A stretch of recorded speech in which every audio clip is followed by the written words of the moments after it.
In this video, we check out the overall health of the engine, we pull the transmission, and we get to the source of our rear main seal oil leak. Let's go.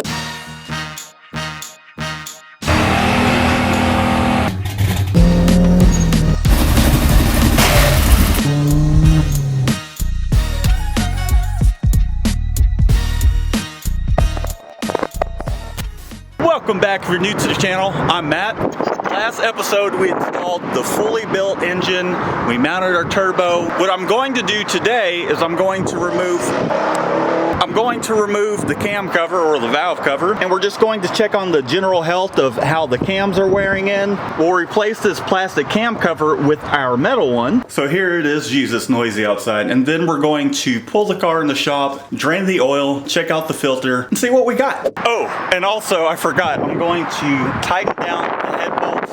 Since we have gone through a heat cycle, I'll tighten down the bolts on the manifold just to make sure that everything is to spec.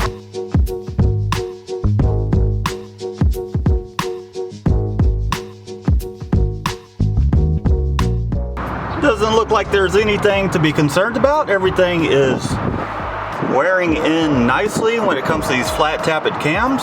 Looking pretty good. Now what we'll do is we'll go back and we'll torque each one of these head bolts, and we'll just kind of do the regular sequence, just kind of go in a circular pattern. We'll torque them back to 85 foot-pounds if, you know, just to make sure we got that thing clamped down. We shall see.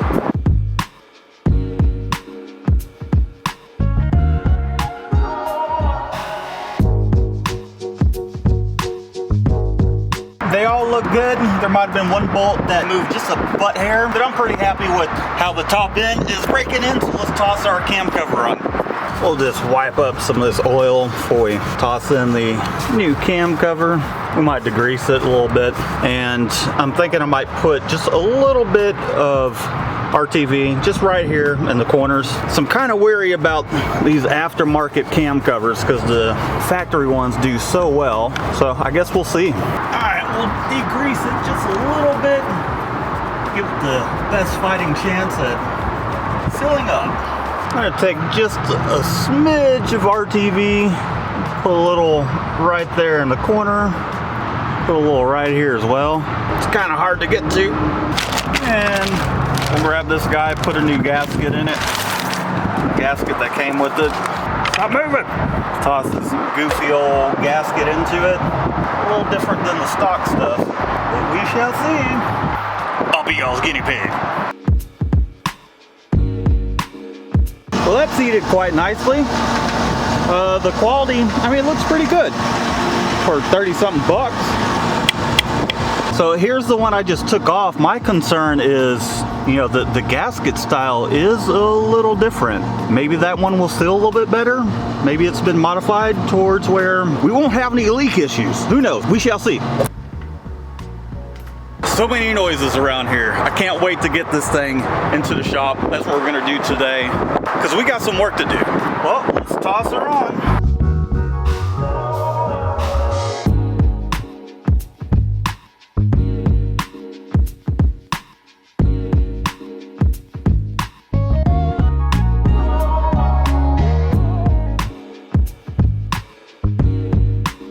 Well, that went rather well. I think it looks good too. Part of me kind of thinks maybe it's a little bit better of a design as well.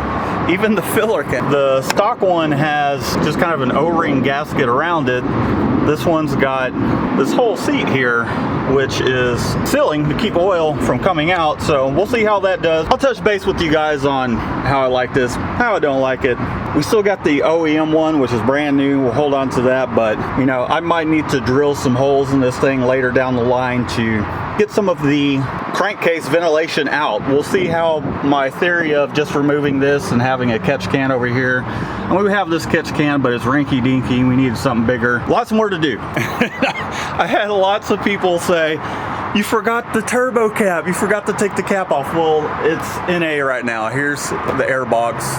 We'll get to that here soon. We're building a custom intake, but let's get this thing into the shop. So let's fire it up and pull it to the back. E85, cold start, tuned just enough to get the thing running. Let's see how she does.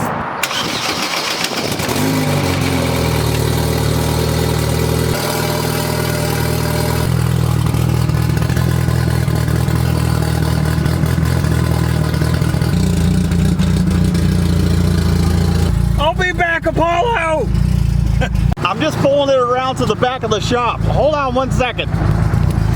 Dude, get down. You're scratching up my pristine car. That's what he did as a puppy. And that. Those are teeth marks. Okay, come on. Ow, my balls. Let's go. Our first ride video is going to be with Apollo.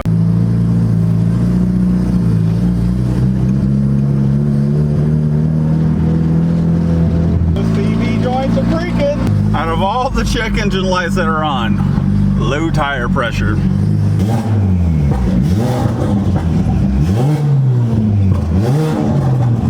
Definitely still got some air in the system, in which I don't plan on pulling the engine, but this will help get some of those bubbles out too. Not a big deal. She's not overheating or anything. It's just air in the system, little air pockets. See that it drank some. I'm not gonna open that up and burn myself. I'll let it chill for a second. We'll top it off with a little bit of water. She definitely needs some more water, that's for sure. It doesn't look like the valve cover's leaking or anything like that. I think we're in good shape. Let's go ahead and bring her into the shop.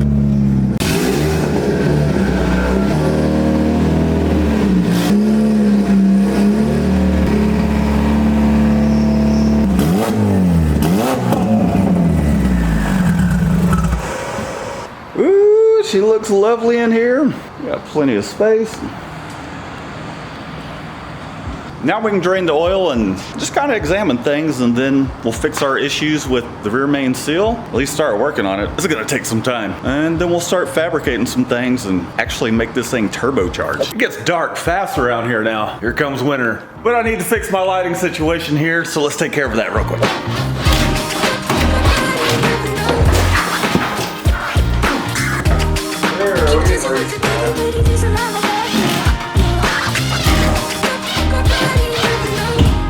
Not the prettiest setup, but it's up. And let there be light. Yeah, now there's light. I can see what I'm doing. It'd have been really nice for what?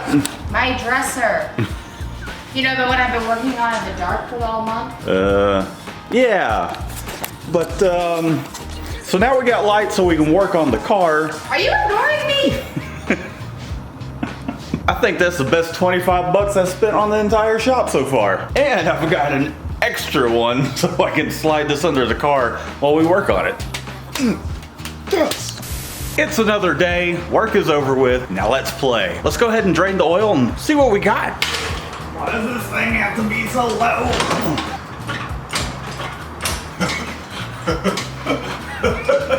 She's a dripper. It's not all that bad because, I mean, since I've brought it in here, this is the only thing that's leaked onto the ground, so I don't know if it tried to self-heal itself, but anyways, let's drain this oil. We're definitely getting a little bit of rust protection down here. Not that car's rust here in Houston. Oh, she's looking good. Looking pretty damn clean. Okay, now we're starting to get a little bit of that wear sediment coming out. Got a little bit of a streak going down there in the center. Nothing to be concerned about. It's all part of the break-in process. We'll let that finish pissing out. I think that's about as good as it's gonna get. Toss our plug back in. Now, let's see what this oil filter is looking like. No, it's not too bad. I mean, as far as getting to it. Doesn't look too shabby. Definitely kind of what I'd expect for, you know, assembly lube going through it, filtering all that crap out. No little heavy bits. Same difference with our oil pan. Looking pretty good. She's in good health. Toss a new filter in. Normally I'd use Wix, but AutoZone had a little bit of a special going on, and who cares? It's a 500-mile filter.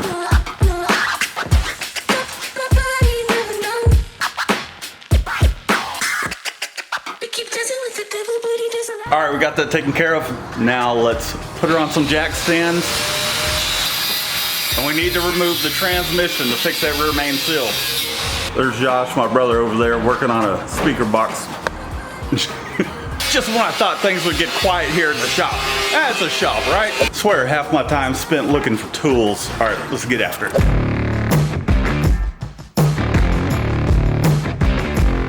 Finally get to use some.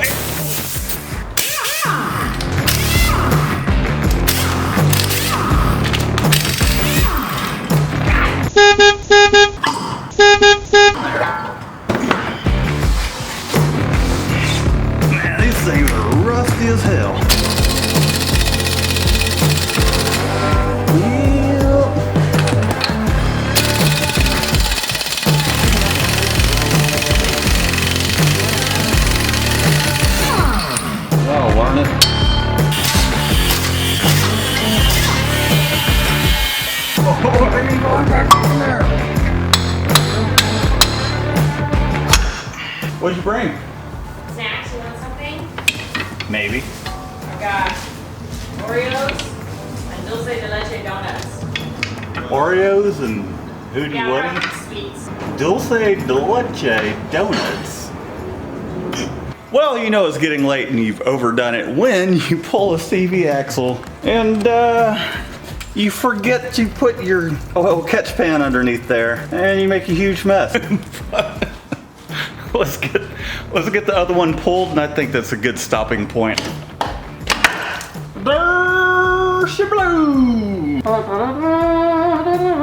It's another day. We made some great progress. Let's go ahead and finish up removing this transmission. Let's get after it.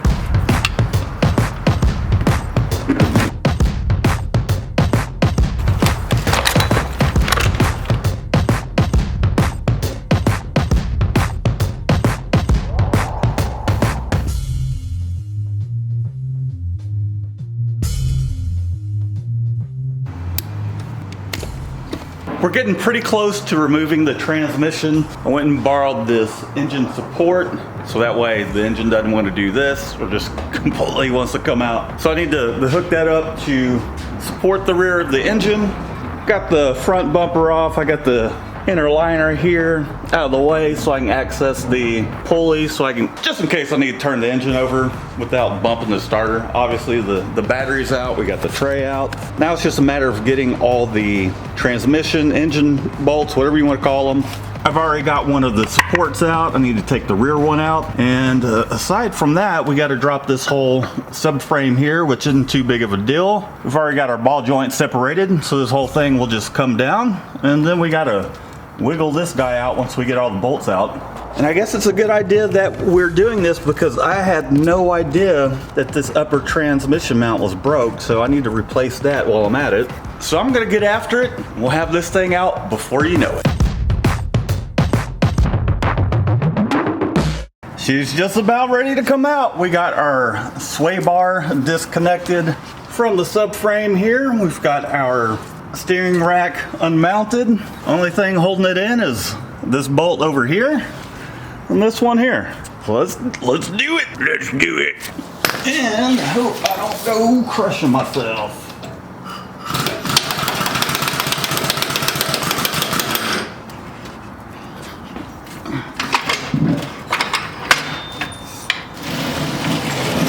Of course it's sitting on the oil pan. Why wouldn't you be?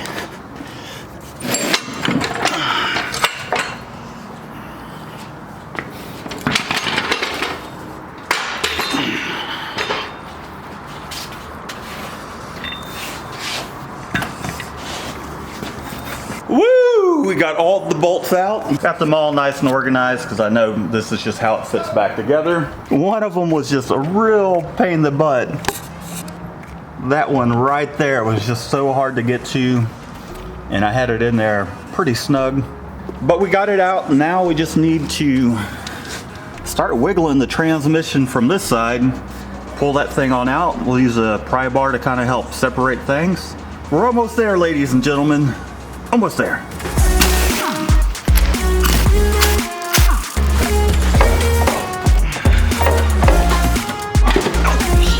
Missed a bracket or two.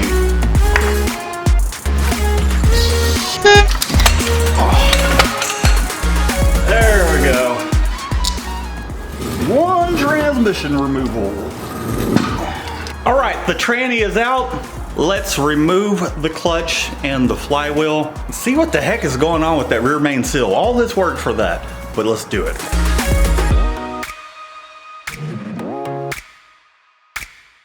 Definitely not leaking at this cap. Well, we'll pull the seal. Of course the seal's down in there. Per the repair manual, let's see if we got some self-tapping screws at 5 and 7. Let's see if we can pull this thing out. Golly. Well, that's no bueno. Well, that was quite the adventure. Man, I had to turn the camera off because there was some cursing going on. I'm generally patient, but getting this rear main seal back out was a pain in the neck. And I'll tell you why. As I was showing y'all, here are essentially what allows the oil to drain back. So this was in here I put a couple holes in it. I used some self-tapping screws. I just couldn't get it out, so I bought a seal puller. This wouldn't even work. I used this to kind of reach around in those holes and pry it just a little bit, and then took these guys and pried it even more. And then finally I was able to put this in it. My reluctor ring, this was the issue when I did go to install the rear main seal. I installed it backwards because when I did take the thing apart, this came off before anything else. So I figured this needed to go on first. However, I figured this needed to go on after the seal. However, this goes in first directly onto the snout of the crankshaft, and then your seal goes on. Part of the issue of popping these things out is this really isn't, I imagine this kind of acts like a driver to seat the actual seal, and this is your crankshaft position sensor right here. So what I'm going to do is I'm going to hold on to this. I got a new seal. I'll have to get a new reluctor wing. I'll have to get a new reluctor ring because, as you can see, I damaged it. But it's the only way I could get it out. These things, they're not super expensive, but they're not cheap. I was hoping that I wouldn't have this kind of issue and it would just slide off, but it didn't. So this goes on first, then you hammer on your seal and your crankshaft position sensor. I didn't really realize it until after the fact, but it does say, I'm not sure you can see that, but it says right here oil side. So I'll know for sure which way this goes back together because I did find a manual in order to, make sure this goes together and I don't have to go through all of this again. But I'm glad I did because we found out that we did have a broken transmission mount, which I had no idea. So I'm gonna order one of those. I need to order a new reluctor ring. Why do I keep saying wing? Maybe I need to eat some wings tonight. As far as the general health of the Stage 5 clutch and the flywheel, I mean, everything's wearing together quite nicely. I don't have that many miles on it. You can actually see where it's kind of wearing on the outer side and it's still wearing down. There's so much more meat on this and so much more life on it. It does look like there's a little warm spots. That's not for my fingers, and it's the same thing over here. Little warm spots, nothing really discolored, just how the thing's wearing in. And you can see where it hasn't even started engaging yet, which is why they say put 500 miles on it before you start ragging on it, because the thing hadn't even worn in yet. So I thought that was quite interesting. So we got the transmission out, we got a lot of stuff done, and we're going to go ahead and install the limited slip differential. Also, I've got a couple more little upgrades for the transmission that I've yet to show you guys. So be sure to stay tuned. Once those parts come in, it's gonna go together pretty fast, and then we're gonna start fabricating everything else. If you're not following me on Instagram, I share some behind the scenes photographs. So be sure to go over to Instagram and follow me there. I got version 1.2 of the intake manifold, the flange. I got that on the way. It'll be here maybe Monday. You'll probably be seeing this video either Sunday or Monday, and we'll start fabricating all the cold side for the engine and all that stuff. So that way we can start making boost, tune it, and go to the dyno and start racing the thing. Thanks for tuning in. I really appreciate it. Hit thumbs up because it really helps me grow the channel. I've got some other exciting news in the works, such as t-shirts and whatnot, that will help support this build, or just me and the channel. Leave a comment down below. Let me know what you think of everything that's going on here. Well, it's not very flashy stuff right now. It's just everything that needs to be done. And if you're new to the channel, be sure to subscribe because we have lots more coming up. Until next time, peace out with you. Peace out.